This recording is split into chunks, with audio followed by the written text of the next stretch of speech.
see here. Yeah, we're live on Facebook, so everything should be going out. Yep, we're good on the YouTubes. Alright, so let's bounce to this.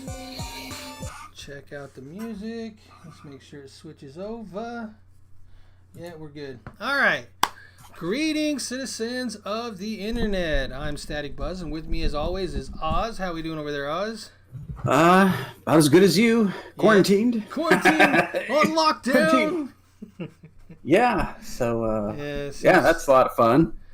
The whole wide world is on lockdown. It's kind of crazy to be like living in your house and not going out and doing things. And yeah, it's starting to drive people crazy. Like my wife, like just getting out and going and picking up ice cream or going to the gas station. Everyone's like, let's get in the car and let's all go. Let's all go.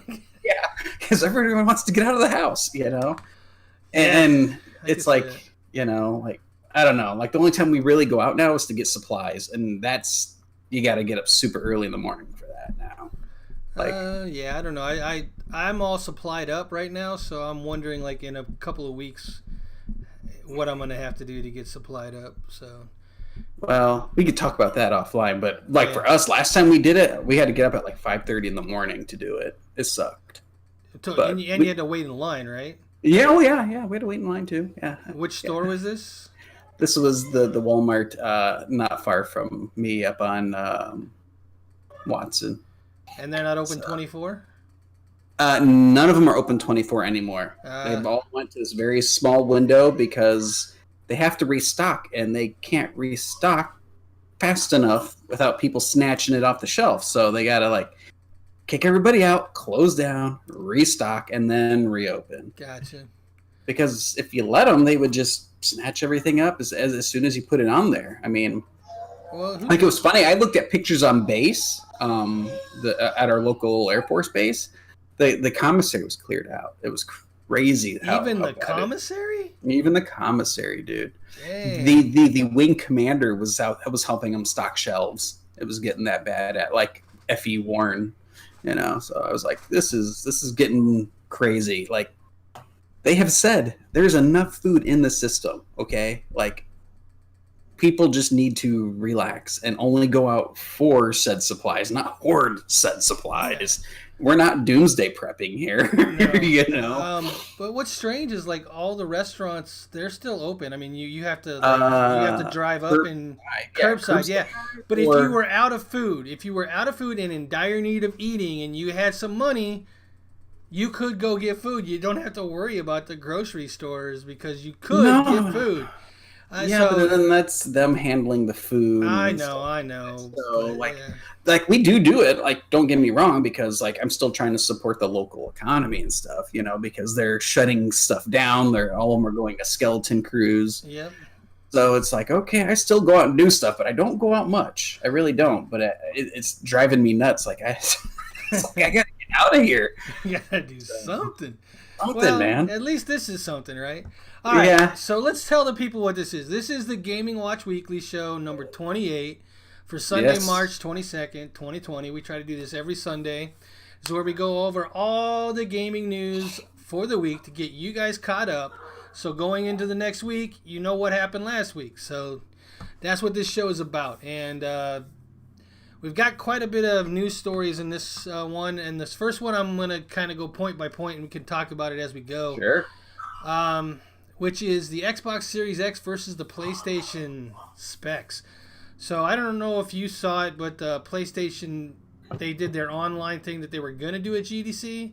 Mm-hmm. And it was probably meant more for developers than for gamers. So it was a little dry if you weren't into technology. Yeah. I kind of found it interesting is because he was deep diving into all this stuff. But a lot of people were bad-mouthing him because they just said, we're doing a show tomorrow, and they did that, and they didn't really tell everybody what it was or what it was meant to be before they did it. And I was just like, get over yourself. My thing is shut up and color. At least they're giving us something. Yeah. At this point, we're lucky we're even getting this. They could be like, hey, no E3, no news. No news. You guys don't get nothing. Yeah. So I'm with you. We could have got nothing. So, anyways, let's go over the two different differences here. Sure. CPU for the PlayStation 5 is an 8X Zen 2 core at 3.5 gigahertz. The one on the Xbox Series 1 is an 8X Zen 2 core at 3.8 gigahertz. And they both have SMT. So the Xbox One is a little bit better. A little bit. A little bit, but not by much. Yeah, but CPU is not really what's going to be the bottleneck. The next thing is going to be the bottleneck. Yes. The graphic processing unit. So the PlayStation 5 has 10.28 teraflops. They love throwing that word around. Teraflops. 36 CUs at 2.23 gigahertz at variable frequencies. The Xbox Series X is going to have 12.16 teraflops, 52 CUs at 1.825 gigahertz. So one runs at a higher hertz, but the other one has more teraflops. And then the other one has more CUs at a lower frequency or lower gigahertz. So I don't know. It's going to come down to a lot of how the games are made for these. And the other thing is, I've heard a concern that the PlayStation with the lesser CUs and the higher frequency, they're worried about the heat. That is true. With the Xbox One, it's 52, so it's kind of spread out a little more between the CUs. It still comes down to how they package it and put it into the unit for the heat and how they dissipate the heat. So it's going to be hard to see how that all works out. All right, so the architect for both is the same, custom RDNA 2 with hardware RT support, RT being ray tracing. So we're going to get ray tracing, we knew that. Memory for both is 16 gigabytes of GDDR6. Yep. Memory bandwidth, this is where it starts to really veer off.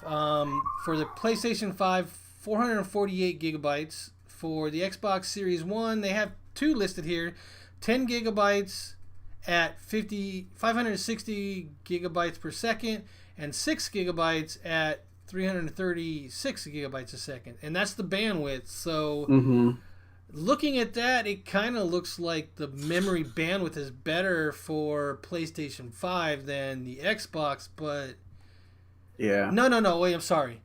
No. Yeah. Actually, the Xbox is better because I'm looking at the gigabytes per second. That 448 gigabytes is per second on the PlayStation 5. Yes. Too many numbers, man. And but so the Xbox is breaking their 16 gigabytes up into two. 10 gigabytes and 6 gigabytes. I wonder how they're allocating the different RAM or whatever memory that they're using there for processes or whatever. That's going to be interesting to see. Yeah, they'll probably segregate it on the board, and certain side's going to be running it on the other side of the processor. It'll have the 6 gig over on that side. I mean, that is probably broken up by buses. Yeah. You know? And what's interesting is the 10 gigabytes for the Xbox is higher than the bandwidth for the PlayStation 5. But the 6 is lower, so it might be a wash, depending. I don't know. Again, it's how they use it. I mean, that's what it's going to come down to. I mean, PlayStation, they just said here, use it how your machine, use it how you see fit. You know, to whereas it looks like Xbox, they're trying to break it out. So. All right, so here's what caused the most uproar, I think, for both of the systems is the internal storage. So the PlayStation 5 is going to have a custom 825 gigabytes NVMe SSD. Okay. Where the Xbox is going to have a 1 terabyte custom NVMe SSD. The main difference from what I saw was that the Xbox is going to allow you to buy at least one slot that is going to be in the back of the unit that you can add on to this with the same type of technology they're having. It's a really weird, looks like about a square unit like this big, and it's proprietary. Of course. Yeah. Of course. And people are worried it's going to be expensive, but if you wanted to buy another 1 terabyte, you could plug it in the back and get 2. You could still do the USB drives with either or. The PlayStation 5 guy, he was talking about how they went to 825, and the reason why they didn't go higher is they didn't want to raise the cost of the unit.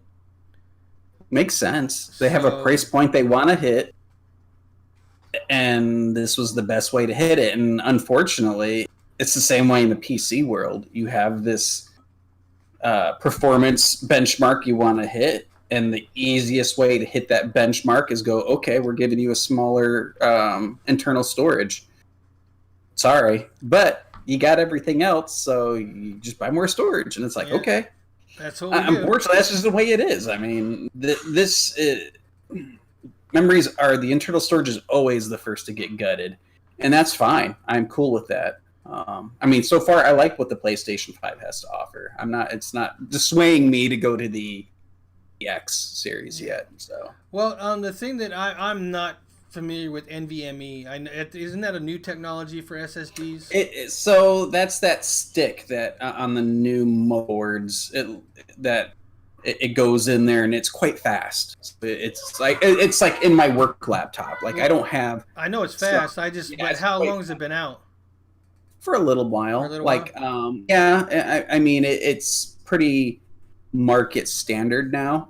It's still pricey to whereas like SSDs have now dropped down to the affordable range. It's the NVMe that's now the newest thing because it's internal, it's fast, it's faster than the SSDs. It's still a form of SSD, but the way it reads, writes, all of that, it's much faster. Is it a different connector or same type of connector? Yeah, it looks like a stick of RAM, except for the connector is on the back piece of the stick. And there's a special little unit, like a little spot on the motherboard. You kind of stick it in, you push it down, and then you click the lid over it.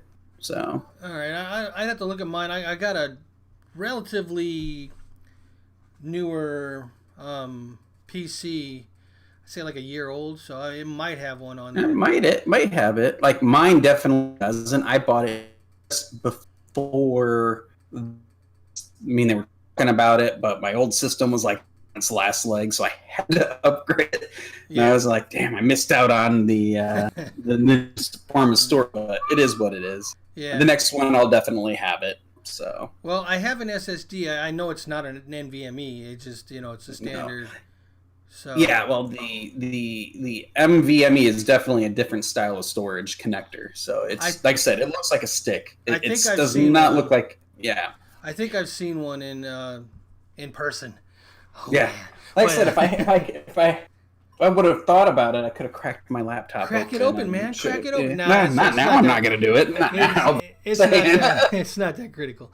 All right, yeah. So we've got I/O throughput. The raw for PlayStation 5 is 5.5 gigabytes. The compressed is 8 to 9 gigabytes. It's not bad. This is where it kind of beats Microsoft because their raw is 2.4 and their compressed is 4.8. So they're like half. I don't know if the smaller is better though. No, you would think throughput would be more, right? Yeah. Yeah, it's per second. It's gigabytes per second, so more is better.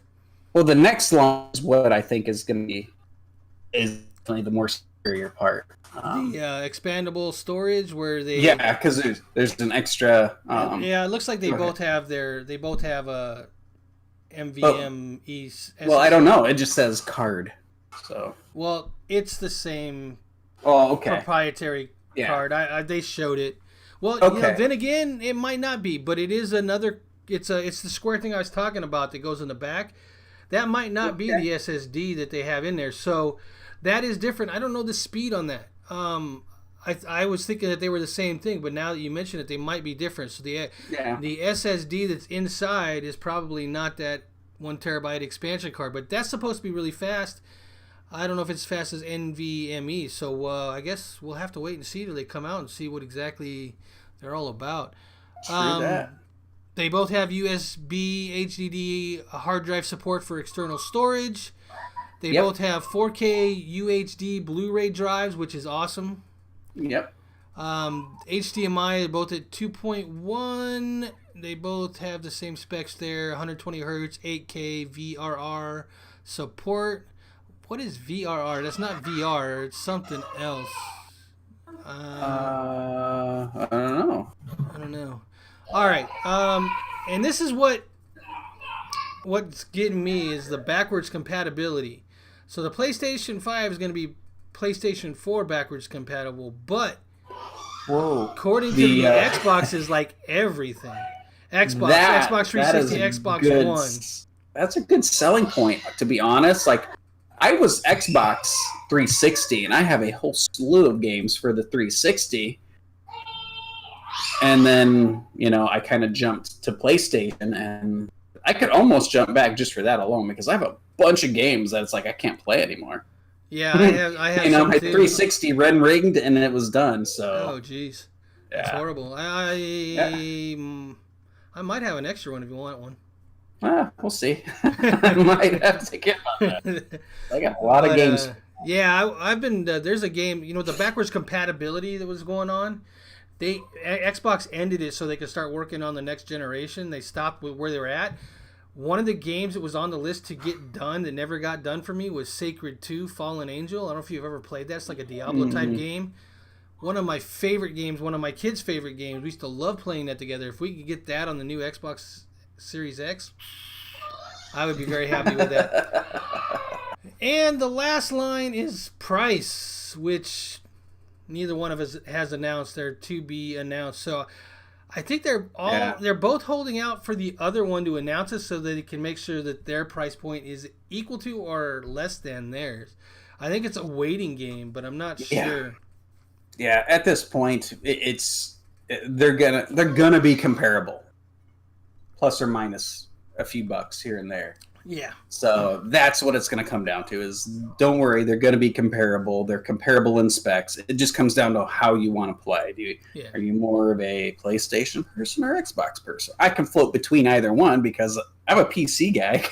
So it doesn't matter. I'm a both. You know me. I got to play my titles on both of them. So yeah, I don't want to spend it and buy it on this thing and this thing and this thing. It's like, play it on one and be done with it, unless it's an exclusive or I just want to play it on the PlayStation. Yeah. Well, I'm hoping that they come out about a month apart so I can get both of them without worrying about it. I mean, I've got enough saved up. I just don't want to bite into my savings that hard at one time. So yeah, no, I don't blame you on that. Okay, so the other thing that for the audio files out there, is that how you say that? Audiophiles, audiophiles. You know the word I'm talking about? Is it audiophiles? The people that are really into audio. Oh yeah, I don't know. I don't know what that I think it's file. I think it's audiophiles. I could be wrong.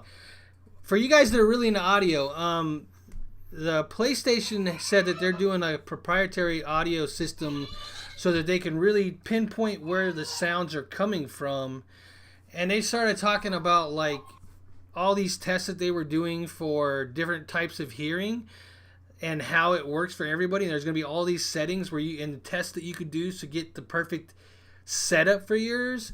And, that sounds all great and everything, but it comes down to, okay, so I look at these like cars, right? So yeah, one might have more horsepower, but the other might have more torque. One might have a better tranny than the other. One might have a better look. One might have a better driver, which would be the games and the software that's on it. And it's going to come down to how all of them perform together because you got to be all together as a unit. And even the audio stuff to me is part of that, because I can't stand new cars because I can never tell how fast they're going with their engines. They sound the same at 30 as they do at 70. So it's like, and they feel the same. So my car, I know the difference. I can hear about how fast it's going by how it, the engine's roaring. That all being said, it's going to come down to the games and how everything is done on each of these. It's going to be harder to develop a game for a proprietary audio system like PlayStation's doing, where Xbox is kind of like, we're doing all the things we always do, Dolby Atmos, all that stuff, all that good stuff. We're doing all that, all the standard stuff. Sony's like, we're going to do our own thing. that could come back and bite them in the butt for the people that are really into audio. I don't know. Or it might not get used. For me, it probably won't get used because I honestly, as long as it sounds good, I don't care. I don't, generally in a game, like if a zombie's coming up behind me, I can generally tell when I have my headphones on that something's coming up behind me. I just don't care. I mean, just, it is what it is. I mean, I've never truly been into that. It's like, oh my God, it's all about the sound. It's all about the graphics and the gameplay. I'm a true gamer. Like, I don't, as long as it sounds good but plays really well, that's all that matters to me. So yeah. I don't know. We'll see. We'll see if it's a benefit or not. I don't know. But it might be for certain people that are really into like that really crisp sound of a game. Great. I could see for VR it being a thing. VR, it would be absolutely imperative so that it's going well. But so you're like, again, yeah. Yeah. But again, I think we're that far that average sound, is good even in VR. I've played somewhere. I don't know how they do it, but I could tell where it was coming from with the headphones on. So yeah, well, a lot of the headphones now have that surround sound type of technology in them. I mean, even these flat things that I'm wearing, they have a degree of it. These are Sony headphones, by the way. So I'm wearing Steel Series. These are Diablo. Diablo. I'm not a hater when it comes to Sony and their headphones and stuff, but I'm interested in all this stuff. I'm chomping at the bit to get in the next gen. I want the next one. Yeah, I mean, I'm kind of excited for it, but again, I'm a PC guy. I made that jump a long time ago, and I still feel it's kind of still the superior way to go. I mean, I build my rig how I want it, not how a company tells me it needs to be. Like, okay, I just put it together the way I want it. I don't care what they tell me. It's like it's just custom to me. So, I guess it honestly just comes down to the player at that point. Well, the other thing is we're supposed to be getting an announcement, if the rumors are correct, June, July, for NVIDIA's next card. Yeah, and I mean, they're due. I mean, the last one was the RTX. So, I mean, we ran out all the GTX. Now we're at the RTX for the ray tracing, and whatever's next is after that. So I don't know. You generally the next one's coming when the numbering gets towards the end. Yeah, you're like, okay, yeah, they got a new gen coming. So well, the other thing is with AMD pushing them hard with their graphics card, the rumored specs for this next one, normally they do 30% better than the last card-ish. This one's supposed to be quite the leap for performance boost over the RTX ones. I just hope it doesn't screw pricing up to where all of a sudden, these graphics cards are insanely expensive.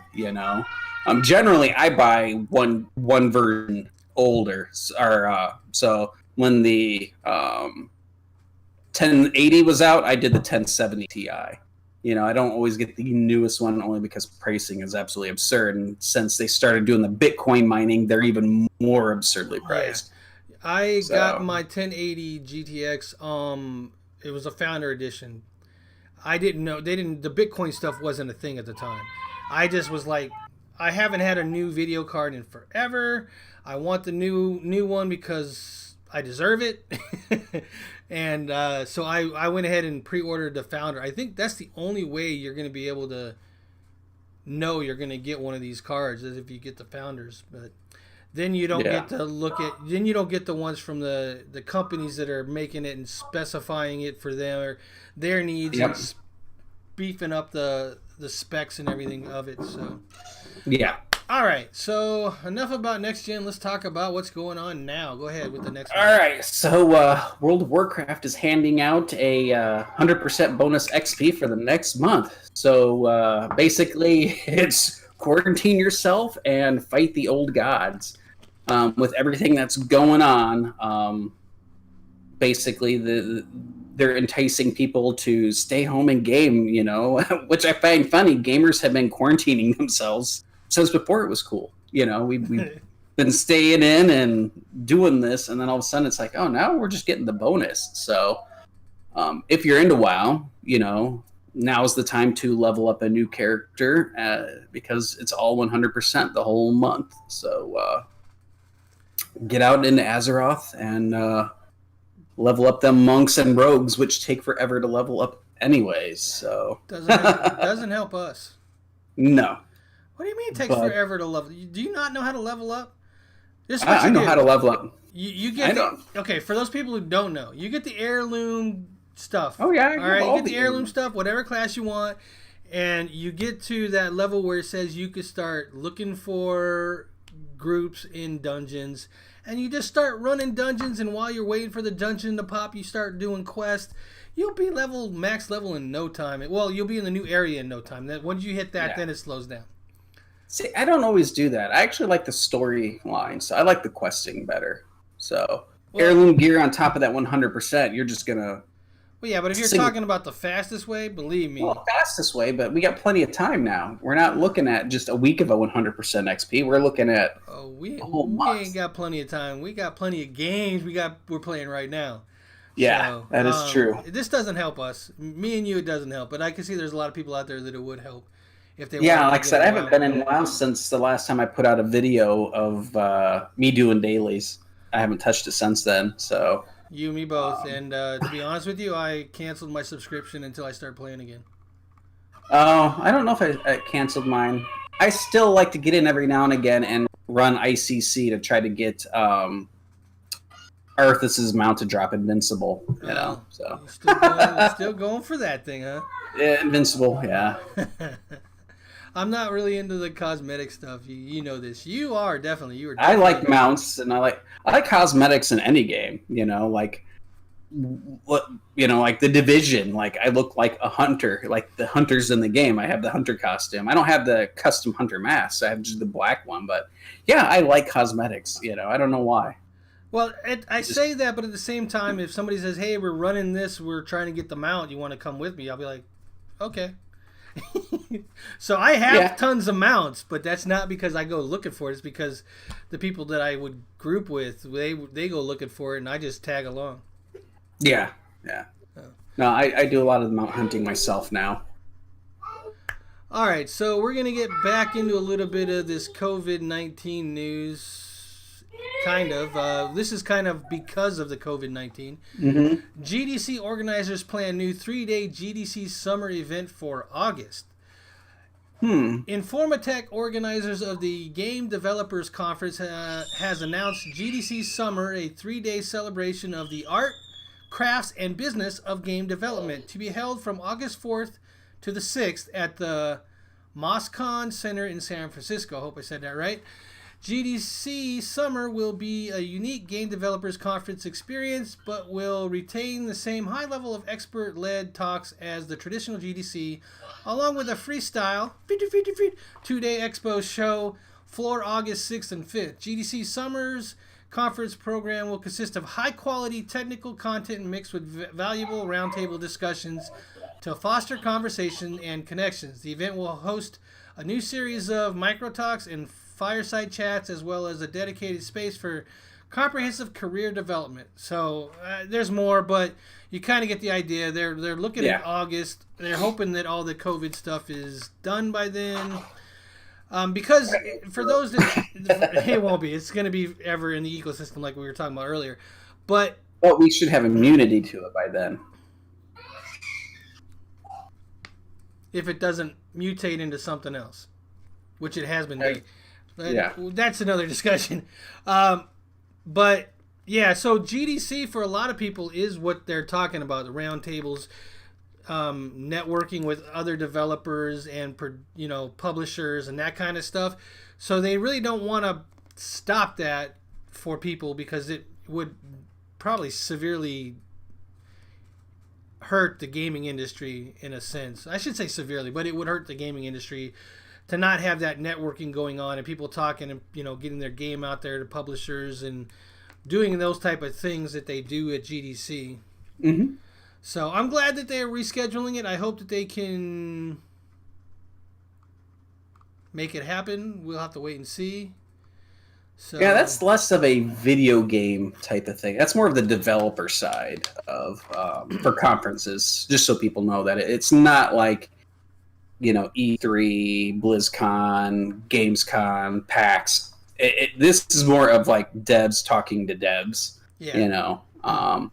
Behind the scenes stuff. But it's still interesting to see that they're doing this. And I'm glad to see that they're still trying to move forward and not let this affect the gaming industry as much as possible. Yeah. Well, I mean, GDC, even though it is not really meant for gamers, it's meant for devs. They have been, over the last few years, doing a lot of announcements there. Yeah, every once in a while, it's definitely not as big as E3 or PAX or any of those. So, and like one of these years, I'd love to get to PAX and all of that stuff. It's just, again, I don't know how BlizzCon's going to pan out this year. So if this stuff's not over with, but it should be. I mean, again, who says if you get it, reinfection is very unlikely. So, we'll see. So, yeah, I don't know. All right. So speaking of cells and yeah, so I don't know if for Ghost Recon Breakpoint, Sam Fisher is making a return. He was in Wildlands. There was an event where Sam Fisher showed up there, and he's now coming to. Okay, before you Breakpoint. Continue, let me just say that mission ticked me off because they made it sound like you had to fly in there perfectly to complete the mission. You didn't. You could have landed. You could have ran all the way there. You didn't have to go to the top of that dang mountain and try to glide down and end up in there. You could have just walked down there, went in the side gate, and did all that to get. That's what I did. I know, yeah, but they went on the side gate. The mission said you got to fly down and land perfectly. So we were trying that for like 20 minutes. Not you and me and my son. And then he landed close. He's like, Dad, I think we could just walk in here. And I was like, oh my gosh. Yeah. All right. Continue. Sorry. Sorry. Yeah, no. It's so Sam Fisher is he's coming to Aurora to basically, from the sounds of it, help you out. It's called Deep State, so is the update. And hopefully the update isn't as, I don't know. I didn't really enjoy that one, but again, with completing it, you should be able to get a pair of his iconic night vision goggles, the tri goggles that are green and whatnot. So I mean, again, I'm not playing Breakpoint just because it was very disappointing to me, but I just found it to be interesting that they're throwing Sam Fisher at it again. Being that we haven't had a Splinter Cell game in forever. Forever, yeah. Forever. And for me, it would be like, let's do another Splinter Cell game. I'm tired of them teasing us by putting them in these other games. Give us the real deal, man. Come out with a Splinter Cell. At this point, I want to know what's going on with Sam Fisher, He's messing around with all these stupid guys from Breakpoint. Yeah, he's messing around with the Ghost. The Ghost. He's like the ultimate Ghost. He is. He's the OG Ghost when it comes to these type of games, and I don't know. I loved Splinter Cell. It was plus it forces me to play differently because I'm usually like a wrecking ball. I usually like to charge in and create havoc. Running gun, baby. Usually, in playing a Ghost Recon or a Splinter Cell game, it makes you be covert. You can't just go in guns blazing. So I don't know. You can, but you usually end up dying pretty quickly. Dying because you're really squishy. Yeah. But I think it's great that they're bringing them to it. Maybe hopefully they'll turn it around a little bit. I don't know. We talked about this last week that there's a game or a change coming to the game, and hopefully this is, I think, part of it. So. Yeah, I don't know. There's too many things out right now to go back and try this thing again. That's the problem with games these days is you mess up on release, you got one chance to make a good impression, man. Yeah. And it's so hard to get people to come back because things are coming out like every other week, and it takes longer than that to fix your problem and have people want to come back for your game. It's I mean, look at like Doom Eternal. I mean, that thing just hit the ground running. Literally, that thing. It did, and it's intense, man. Like I tried playing it the first time on like not the hardest mode, but hard, and it just I don't play that style. So I really had to dial it back. It wrecked you, is what you're saying? Yeah, I'm not that type of gamer. There's just way too much going on in that game. Way too much. And I'm supposed to be the Slayer, so it's like, we're going to have to change the settings here so I can be the Slayer, not them killing me as soon as I open up the door. And not where I don't have enough ammunition to kill everybody. Dude, that is annoying. Like, I just run through ammo, and all of a sudden it's like, oh, here's the chainsaw. I got to do a chainsaw attack to get more ammo and armor out of it. And then they say you're out of fuel on the chainsaw. I saw that a couple times on your vids. Yeah, and I was like, damn it.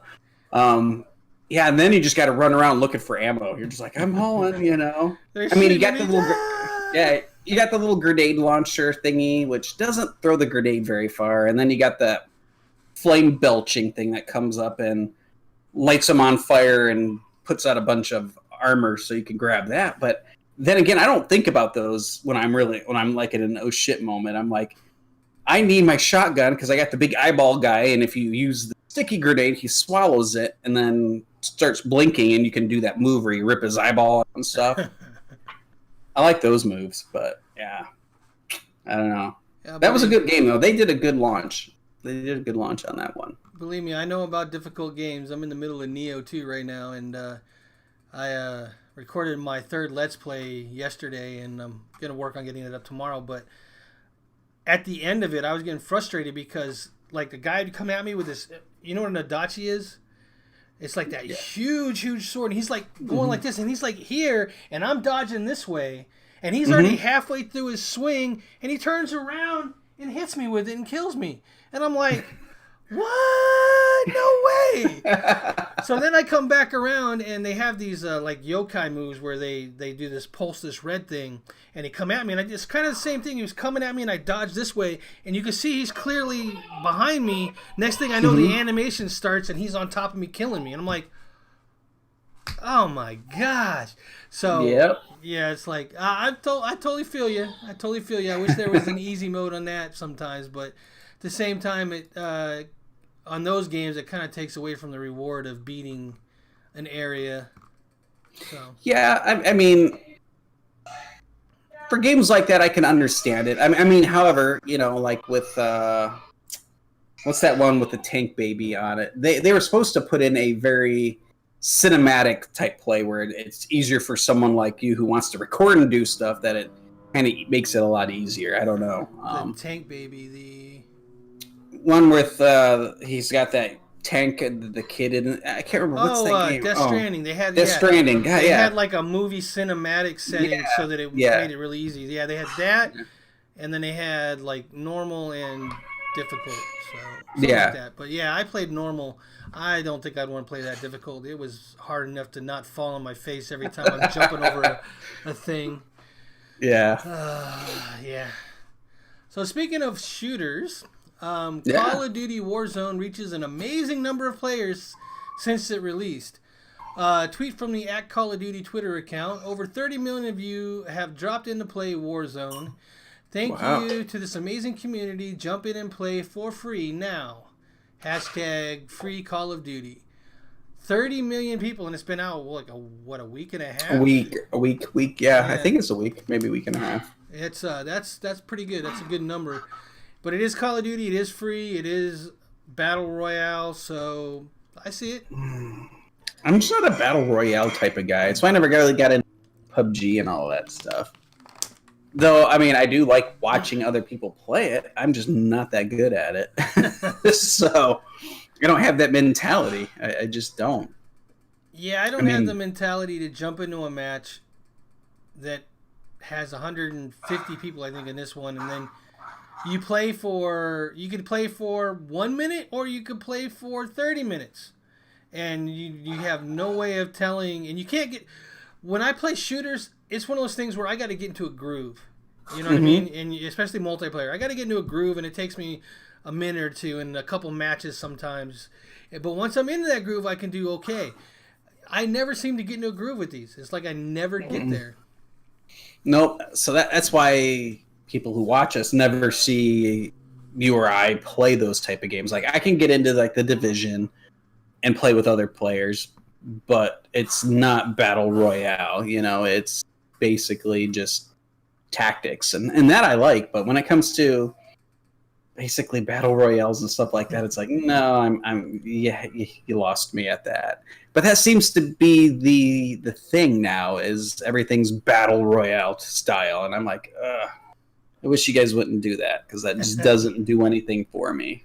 Well, at all. You say that, but then I went on to Twitch over the weekend, and it's funny to see the battle royale games shift down the top streams, and a game like Animal Crossing New Horizon is the top game. Well, I mean that hits that certain market. I mean, you had what's her name, Ronda Rousey, who was playing it. She popped up in my my Facebook feed, and she was sitting there playing it while she was quarantined. You know. So I'm like, okay, but you're going to see a lot of that right now, because you're not going to see. But I think once this is done and over with, that stuff will move back up. Maybe. But when you have people, when everybody's at home playing now, you're going to see like Division up there. You'll see maybe even some Mass Effect up there. People just playing games they haven't played for a while. You even might see Star Wars work its way back up, just because it's like, well, I can't go outside and do anything for fear of catching it, so I'm just going to play something. Well, I think they're only there because it's a new game for that one. But you are right. You know, they got all these superstars. You know, like all the NBA players. They can't play now. A lot of them have started streaming. I can imagine that, like hockey players and musical artists, anybody who, even actors and actresses, they got to do something with their time, and I can see them streaming now. So, yeah. But I mean, even the average Joe playing just a different game that hasn't been played in a while. I mean, you got time. Like, at some point, I got to go back to Star Wars and finish it, because it's like I started traveling, and then when I went to log back in, I didn't know how to play it again, and I was like, well, fuck this. I'm going to go do something else, because I remember how to play WoW, but I can't remember how to do the wall walking and all that shit. So I was like, screw it. I'll just do that at another time. So this is what you do, because of the type of game it is. You run around in the area that you're in and figure it all out, and then you start recording after you figure it all out. Well, the thing is, it's like start over. No, I mean, I might just start over where it gives you the tutorial stuff, but not have it record over my previous play. Yeah, that's not a bad idea. Just because it's like, I was getting decent at it, and then all of a sudden I picked it up, and I'm like, I have no clue what I'm doing. So, but then again, it's like, when am I going to have time to do that? Because I accidentally streamed yesterday when I was trying to record Doom, and it actually did really well those few minutes I was actually streaming. So, it tells me I probably should stream it instead of recording it and release it. So, yeah, you could do that as well. So, I mean, that or we should probably do some Division, because you are so far behind the power curve now. And they're doing seasons, so. Oh, and I know. I'm way behind. I'm way into the season now. I'm not even max level yet. No, but we got to get you there. We got to get you there. And I like what happens at the end of the Warlords, and it's a really good story, and you need to see it. All right. Well, we got time. We can set that stuff up for later. All right. So, speaking of Division and Hunters and all that good stuff, you want to take the next one? Oh, yeah. Okay, so Blizzard has announced that there is a new Hearthstone expansion coming out, Ashes of the Outland. It's coming April 7th, and they're releasing a new hero class. They're actually bringing in the Demon Hunter. So that'll be interesting. This is actually what I wanted when they announced the Dragons one, because the Dragons one, I mean, it was good and all. I played a little bit of it, but I was not nearly as excited about playing like a Demon Hunter and using all of the Fel magic. That's why I like a warlock in game. It's all about the fell, and Illidan Stormrage is probably who our hero classes our heroes going to be, which that'll be cool, man. So yeah, April, and we'll have a new expansion and a new hero. Have they done new heroes? I don't play that much, so I'm trying to think. I don't remember. They haven't released a new class. They've released heroes. So like I play warriors a lot. So I have Garrosh as my hero. I have Deathwing in his human form as a warrior, and then Magni Bronzebeard. No. But for classes, this will be a new class. New class. Done that. Yeah, they haven't done that yet. Okay. Just like they haven't done a new class. Like you can't just play Death Knight I think was already out when they came out. So this is the first time it looks like we're getting a new class, which is cool. And if I'm wrong, I'm sure someone will correct me. But I don't remember, because I know they did the Frozen Throne, but I don't remember. I thought Death Knight's already there, if I remember right. But again, I just like Outlands. I like the Demon Hunter, and I think it might bring a good change to the game. Instead of playing the same classes over and over again. Here's the real question, though: is it going to wreck the meta? Probably for a little while. I mean, people figure it out. I mean, that's just the way it is. When you release something like this, every expansion wrecks the meta. I mean, the Dragon one did for a while there, and if you can figure out the curve ahead of everybody else, I mean, you can get way up there. Me, I don't play it enough. I like playing the story mode and all that, and then I'm usually pretty good. So, yeah, something to look forward to. I mean, again, with us all not doing anything. Quarantine on lockdown, baby. Yeah, pretty much. All right, speaking of other things to do in DLC, City Skylines still going strong with Sunset Harbor DLC due out March 26th. So this game came out March 10th, 2015. It's really? It's hard for me to believe it's been out that long, but it has. I'm waiting for Skyline 2 to really be honest with you. They should have come out already, or they should be working on it. But anyways, I don't know if you played. Have you ever played City Skylines? It's a Sim City style game. I like those kind of games. So I love Sim City. The only problem with Skyline is they have so much DLC that it would cost you like $150 to buy the base game and all the DLC they came out with. Really? You don't need the DLC to play it, but yeah, it's almost like The Sims with their DLC. So I'm on Steam, and it's basically $182 for everything. 180. Sorry, I was a little off, but yeah, it's pretty. Yeah. So, but a new player bundle's $55. Yeah. The deluxe edition's $39, and the base game is $29. So. Yeah, I have the deluxe edition when it came out, so I paid full price when it came out. Jeez. So I might take a look at it. Yeah, they're fun. I like them. The features of the Sunset Harbor DLC are underwater friends. Explore the new fishing industry with control over fishing boats at sea and fish farms, adding a new commercial element to your city. Water everywhere. Utilize water treatment plants that process wastewater for additional use. Find your route. Explore new bus systems, including the new intercity bus service for transit between cities. Fly in style. The Aviation Club building encourages small plane owners to take part in recreational flying. And 5 new maps.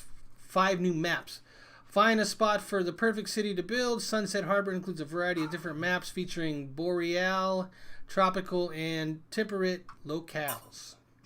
Interesting. So if you like city games or you have Skylines and you want to, you're looking forward to new DLC, there you go. A couple of days and you can have it. Interesting. I don't know. I like Tropico and stuff like that. So, I've always enjoyed offline playing Tropico and stuff like that. So it's therapeutic almost, just to build a city, and And if you mess it up, so what? I'll start another one. Hey, here we go. Pretty much. Screw you, citizens. I'm just gonna move on to a new city, and delete. Delete. Leave them alone for a while, Yeah. Have you ever done one of those and like left it running overnight to see what happens? Like save it and then go to sleep and come back in and see what happened to your city in the morning? It's pretty hilarious. Well, I mean, it all depends. Do the pop-ups stop like in Tropico? It kind of pauses when something comes up. So I don't know. Like no, this is like it just keeps rolling. Okay. It'll pop up. It'll give you a pop up like there's a fire on this building. But the game doesn't stop. It just keeps going. It just gives you an alert. And sometimes you come in and you're like city's just in ruins, or like a section of your industrial part is just destroyed, blown up. Or where was the air when we needed him? Where was our god character? He's doing nothing. He's failing. But yeah, it's pretty hilarious. One time I did it with Sim 4. I had a vampire character. And I saved it, and I had him in an apartment in the inner city, and was like, okay, I'll just leave him, to his own devices overnight, see what happens. And I was recording it, so I'd have the video, just to see what they did. I came in, and he was dead because he went outside during the day. I'm like, what an idiot! He's a vampire. What are you doing? Yeah, that's. He should know better. I mean, come on, AI should know that. He should like step out. Oh, that hurts. Let me go back in. No. Yeah, it's pretty hilarious to see how those games AIs work out. All right, so CD Projekt Red news. CD Projekt Red says coronavirus outbreak won't delay Cyberpunk 2077 as they shift work to remote work. So basically, in the it's a short article. Basically, they have shifted their work to people working remote, and it's not going to affect the game. It's just everyone will be working remotely and collaborating that way. So, because we talked about that last week, like, is this going to affect, something like Cyberpunk? And according to them, this will not affect it at all. As I was erring on the side of like, yeah, it probably won't. Like with my company, it's not really affected the large majority of work. It's just affected my portion of it, which means I don't go on site. Right. So, but in this, I mean, it should still be able to get done. Just VPN into work and start working. Yeah, I think it depends on where you're at in the process. If you still need to do a lot of motion capture and voice acting work and stuff like that, where people have to show up, I think it will delay things on that. But I think they were done with all that. This is more. I mean, they were done with voice acting and screen capture early on. I mean, that's usually early on stuff. What, Keanu got a whole bunch of new parts?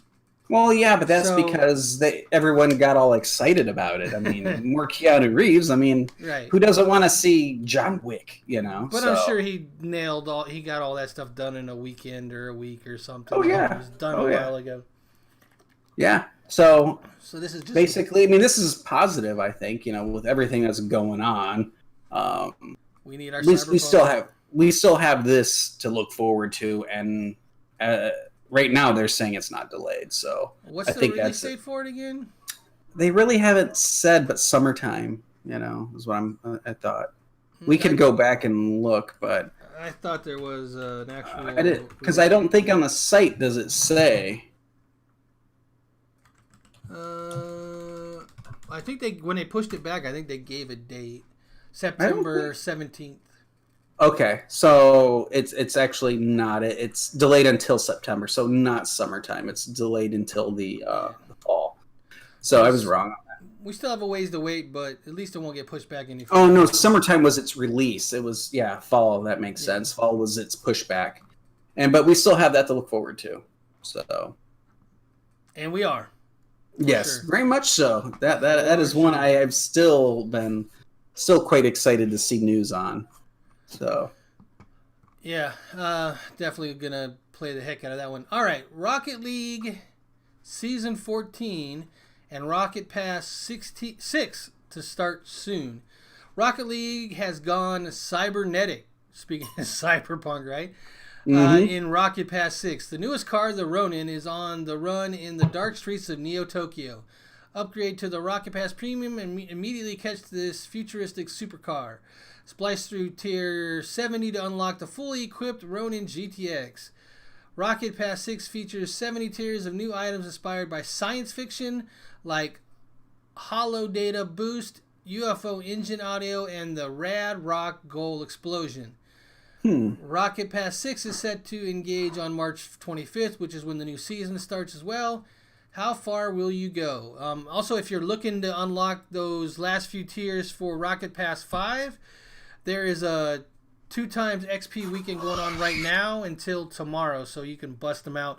I was kind of like, well, where am I at? If 70 is what I got to do to unlock all the cars, I think it was higher in the last Rocket Pass. Where am I? So I went back and looked, and I was like 160 tiers in. I'm like, oops, I think I play Rocket League too much. Like, I haven't played it since last time UI and German played. So, yeah. I mean, I enjoy the game, but I'm horrible at it. It's just one of the... It's one of those games you got to play. If you want to get good at it, you got to play, you got to practice, and...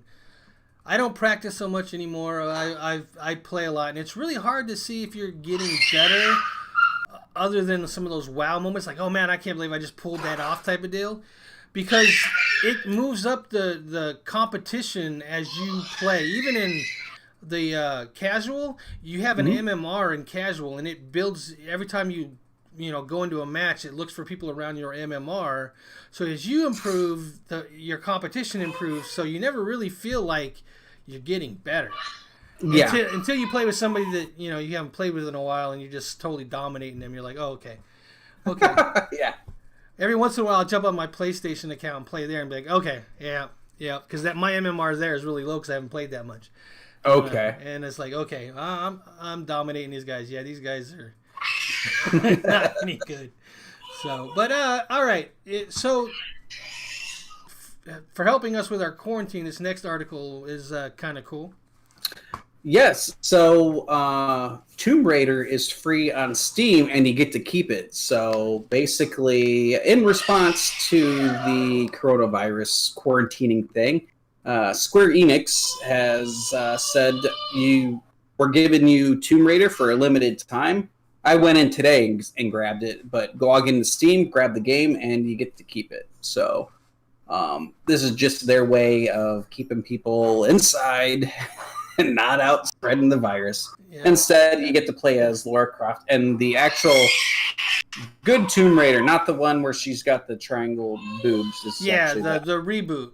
Yeah, the reboot. The reboot from 2013. So, yeah, yep. I did the same thing. Once I saw that you added this, I went to Steam and was like, I'm going to put that because I don't have that in Steam. I think I have it for Xbox or PlayStation, but I don't have it for Steam. I was like, why not? Just add it. I'm even like with some stuff. Shit, what am I thinking here? Epic is... Yeah. I add the games, even though I probably playing. I mean, this I might because I've always enjoyed Tomb Raider. It's just... There's always been other things to play instead of that. So, yeah. Well, the reboot's really good if you like Tomb Raider. It's really, really good. I hear it plays a lot like Uncharted, so yeah. I like Uncharted. It does. All right, so another thing that might help you get through if you have Overwatch is Echo joins the Heroes of Overwatch. You've seen her before, a sleek cyclopean Omnic hovering in the back lines of the... Why do I get the ones with the hard words? In the back lines of the earliest Overwatch roster art. You've heard whispers of her progenitor, Mina Liao, one of the founders of Overwatch. Her expertise invaluable to Jack Morrison, Gabriel Reyes, and Anna Amari against the looming threat of the Omnic crisis. Now she's finally here, Echo, the 32nd hero to join the ranks of the Overwatch roster. And I heard that it might be a while before we get another one, and I'm guessing until Overwatch 2 comes out, and that's where they'll introduce a handful of them. Yeah, I think this is kind of the wrapping up of original Overwatch.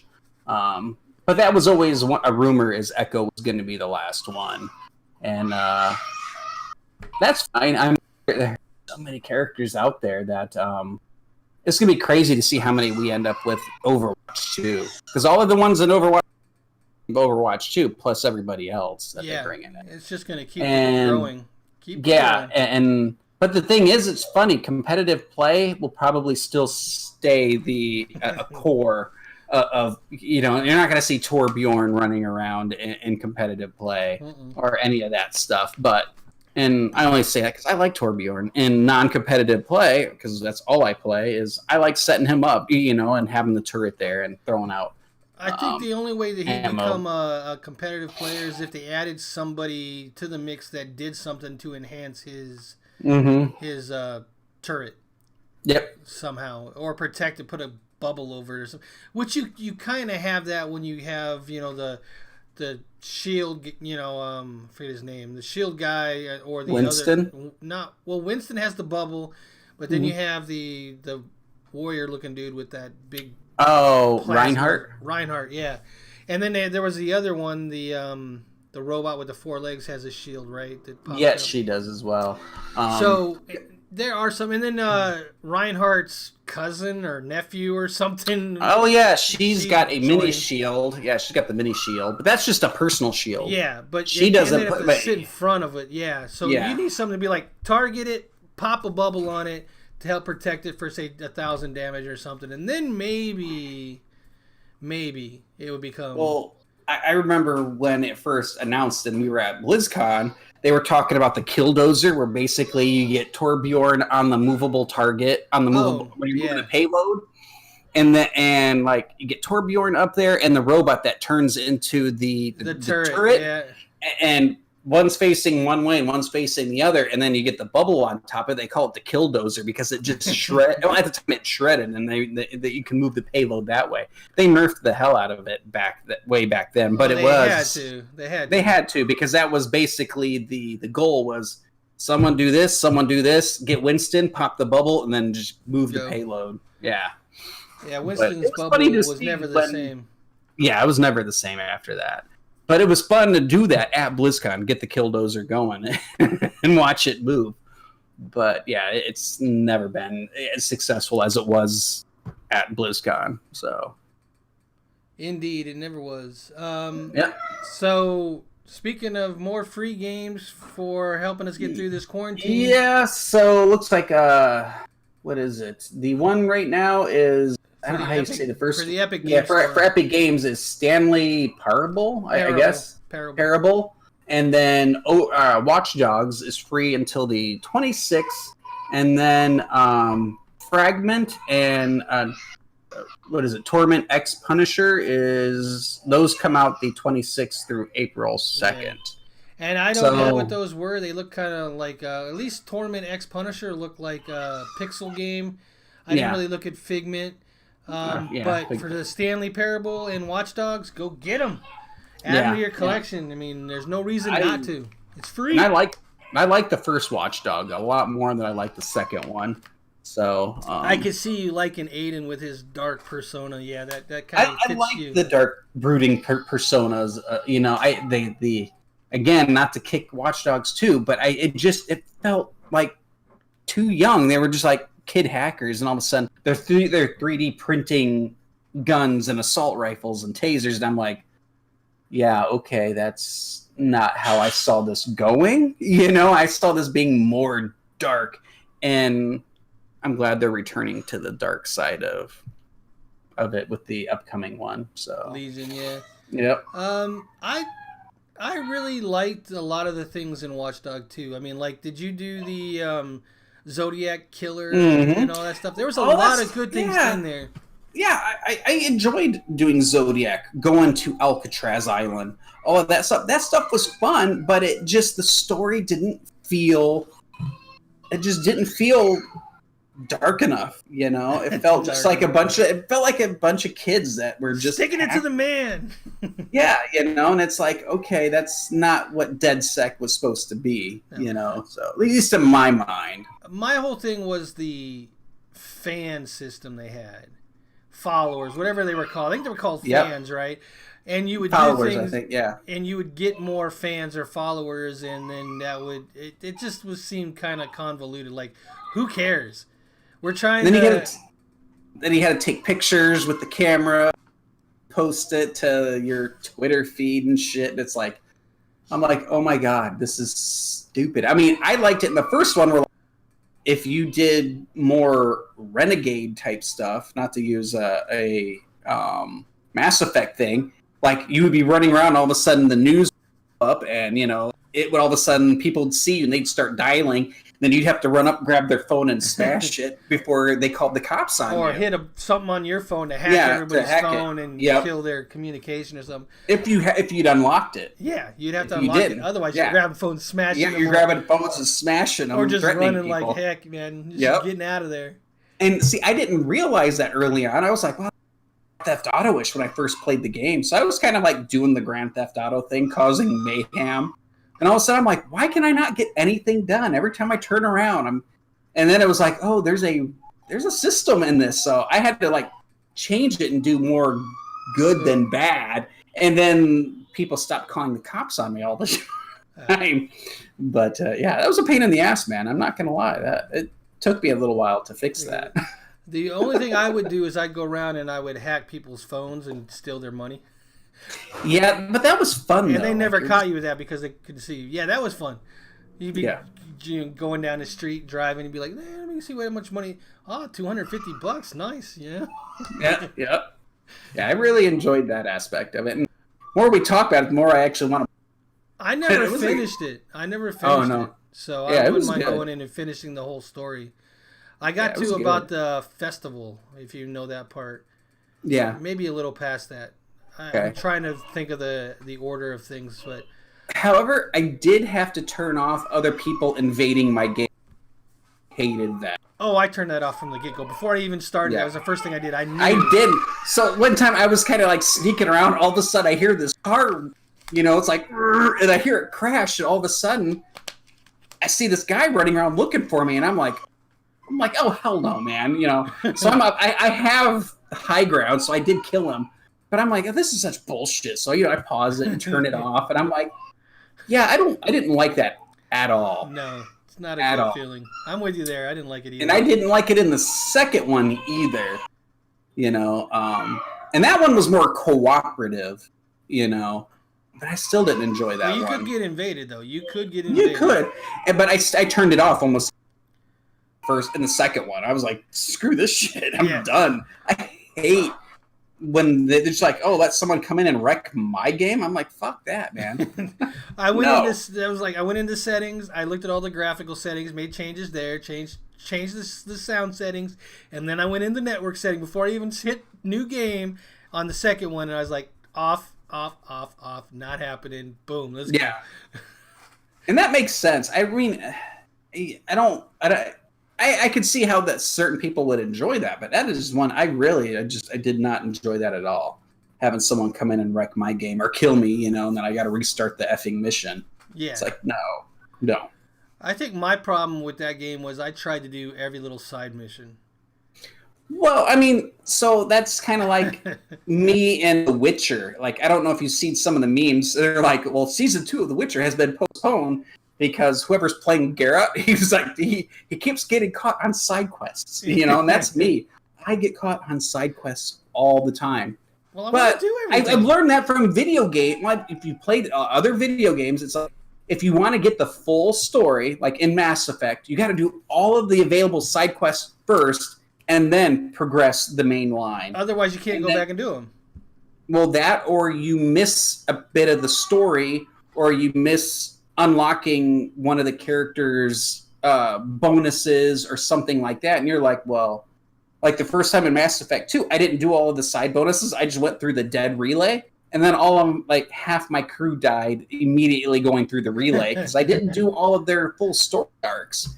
So I've learned my lessons over time. Do everything, then go to the main storyline. Yeah, and it's like, but you end up putting in hundreds 75 hours. Yeah. Well. Yeah, I mean, it's crazy. Like, how many hours you end up putting into a game when it comes to like, oh, I got to do all of the side quests. Damn it. And that's not even... I never finished The Witcher 3 because I was doing all the side quests. It just got too much. I like doing the side quests, though. I do too, but it becomes too much. Just so people know, don't romance both of them. Just stick with one, because they talk to each other, and then they find out that you're boning both of them, and that cuts it off. This is not a Persona game. It's not a Persona game. They know, and there's a yeah. Well, they know because they talk to each other. Yeah. And you're just like, well, shit. All right. So for people out there that are looking for new games coming out this week, we have Element Space is releasing March 24th on the Xbox One, PlayStation 4, and PC. The reason why I put this on here, I didn't put we don't put all games on here. We put the ones that look interesting. This one to me was interesting because it's an XCOM style of combat game, strategy game in space on spaceships, and it could be interesting if it's done correctly. Okay, if it's done correctly. Yeah. I like XCOM, but I don't like it where it's like 99% chance to hit, and then you're like, you miss horribly. Yeah. And I'm like, really? It looked like you had a fixed crew too, so it looked more like RPG where you go in and you would do the stuff, and if you lost a character, they'd either come back at the end or you'd have to start over or whatever. It's not like XCOM where they're dead and they're gone and that's how they expect you to play. It didn't look like that. We got to wait and see. From the video I saw, that was the bitch of XCOM. Was like, you got the guy, you liked him, then all of a sudden he died. Yep. Like, damn it! all that time and effort you put into him. Yeah. All right, so Bleeding Edge, which is the Microsoft game exclusive, is coming out on March 24th on the Xbox One and PC. Remember, This one's free with Game Pass, so if you have it, you should try it out. I plan on trying it out. I don't know if I'll like it or not because it's... I almost want to say like a MOBA style game, like Overwatch thing with melee. Yeah. I don't know. I'm pulling it up right now, and it looks like that. Plus, I don't know. The graphics look a little weird on it, but yeah, it's MOBA-ish style. It looks like lots of characters. I don't know if I'm gonna even bother with it, dude. Just because. Well, yeah, I get it for free, so I'm gonna try it. Well, you can. I don't know. It's probably not up my alley. It's probably not up mine either. But hey, it's a free game. I'll give it a whirl. All right, Moons of Madness releases March 24th on the Xbox One, PS4, and PC. This one is an action-adventure survival game set on Mars. Okay. Yu-Gi-Oh! Legacy of the Duelist Link Evolution. I did not know these games were still going on. I used to play Yu-Gi-Oh! And watch Yu-Gi-Oh! Back in the day. I don't know if I would be down to do this. But anyways, if you are into Yu-Gi-Oh! And card games, this releases March 24th on the Xbox One, PS4, PC, and the Switch. Half-Life Alyx releases for VR on PC March 23rd. The Legends of Heroes Trails of Cold Steel 3. I got this wrong when I was on Dark Phoenix's stream. I thought 4 was coming out because that was the game he was playing. And I was like, this is coming out on PC, or this is coming out in North America tomorrow, and I was wrong on the number. So 3 is coming out. Releases on March 23rd on PC, PS4, and the Switch. Let's say I thought this was already out. I mean, for some reason, but I don't know. I don't play this. Probably should try it at least once. They're basically okay. So, Trails of Cold Steel 1 through 4. Some of the characters, the main characters are in all of those. So it kind of rolls into like them getting older and taking on different roles and stuff like that. But they're in all of them, from what I can tell. I've only played the first one. So, yeah, it's really hard to say for sure exactly how that goes down, but there are people out there that know that if they're watching, they'll let us know in the comments.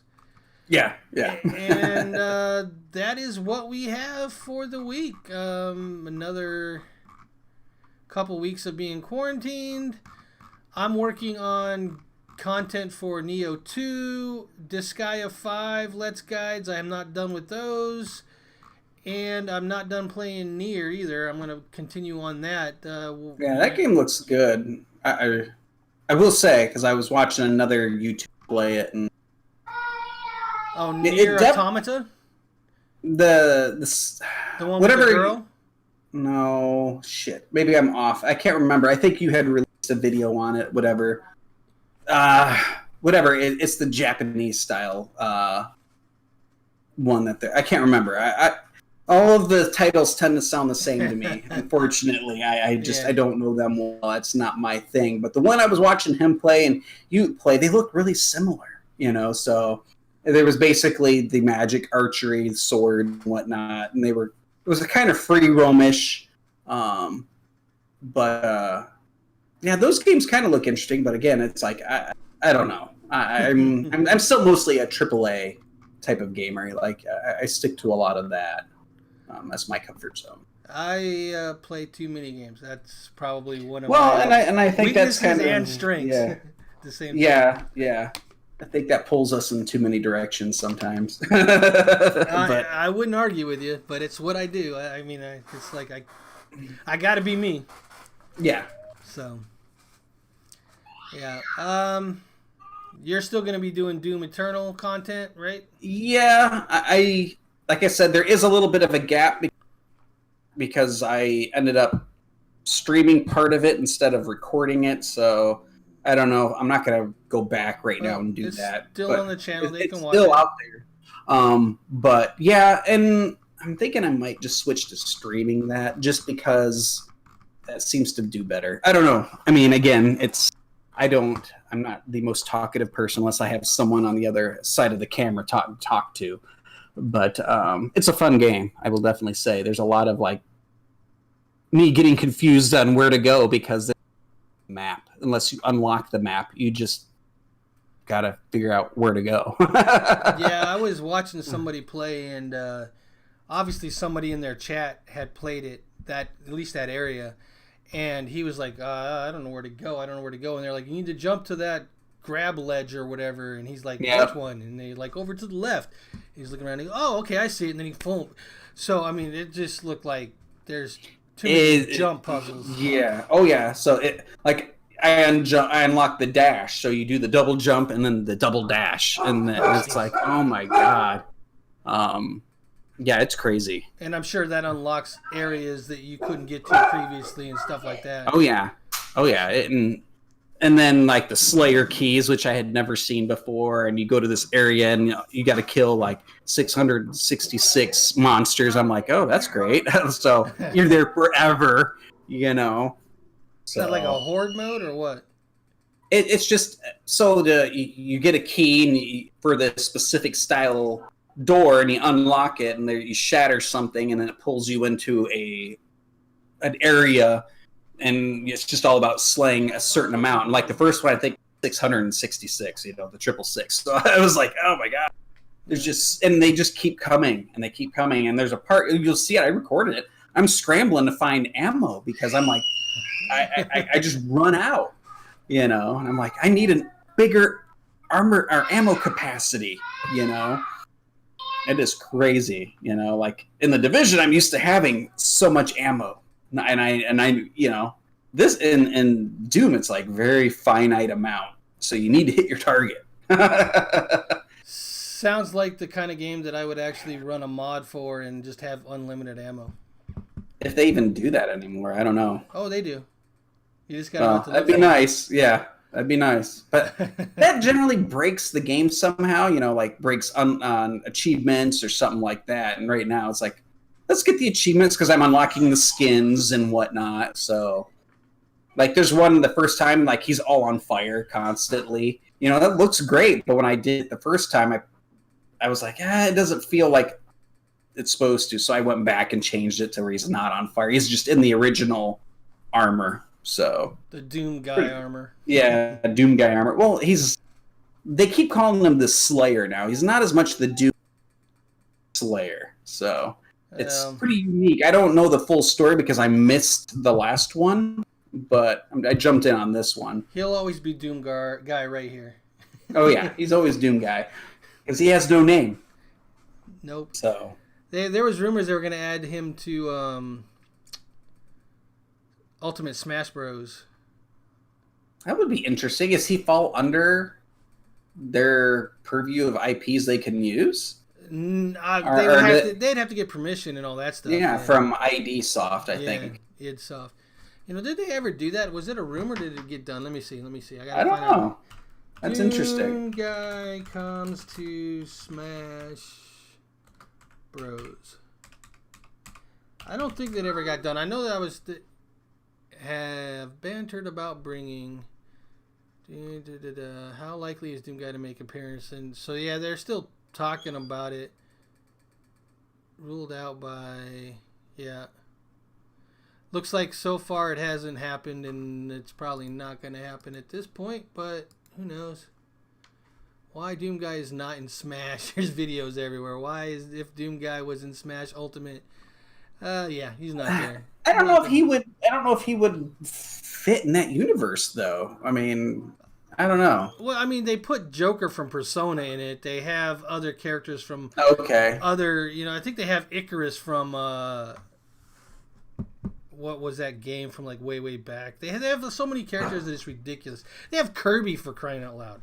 They got a round pink ball with eyes and a big mouth and little hands that go like this, and he's in there. So yeah, that's true. I don't know. They'll find a way to make him fit. Yeah, it's kind of weird. All right, so that's all the news and information we have for everybody this week. Unless you had anything else. No, I do not have any more stuff. It's, again, a lot of time on my hands, so there's a lot of stuff I want to get done, can hopefully get done. The lure videos, stuff like that. I just trying to... I hear your distraction. Well, she's in a good mood right now. Grandpa just arrived, so... No, I'm just saying that's your distraction. That's why you... Well, no, that and work, because now... We're all remote, so we got to track what it is we're doing. Like, I'm not used to having to track what it is I'm doing. I just do it, Now we got to track and show what we're doing because we're all remote. And they're all worried about people not working. Yeah, believe me, I get the same thing where I'm at. I'm like... It's like, you know what? My role has been remote forever, so why do I need to all of a sudden do this? But, again, that's... another thing. Yeah. I'm kind of worried because a lot of work comes about at my place because they're in the office and they're talking about things that they want to do. So right now we got work for like the next week or so, but after that, is it still going to be the same kind of, because they're not in the office talking to each other about the changes on the dev side and that kind of stuff. It's going to be interesting to see if it keeps coming like it has been. Not that I would be upset about a slowdown because it's been nonstop forever, but I also want to keep busy and don't want anybody going, we weren't doing anything while you're teleworking. Well, there was nothing to do, There's always something to do. Always something. Yeah, document. I'm like, documentation. Yeah. I hate documentation. I hate time tracking. I hate all of that. That's why I got away from the true IT side of things and I do field systems, is where I don't have to do that normally. I don't have to keep track of my time. So, well, my thing is with documentation is it always ticks me off that I have to spend, say, a month, 3 months, whatever it is, learning all these things for whatever product that I'm working on, and I'm supposed to put that in a documentation so somebody to come in 30 minutes know exactly what I had to figure out in 3 months. It's just annoying. And I don't feel I get the same back. If they were doing the same back, then it'd be okay, but they're not. It never works that way. No, it never works that way. So it's like, it's a quandary for sure. Yeah, I get it. So I get it. All right. So, anyways, that's it. So until the next video or stream or Gaming Watch Weekly, take care. Bye bye now. Static Buzz and Oz out. See you guys later.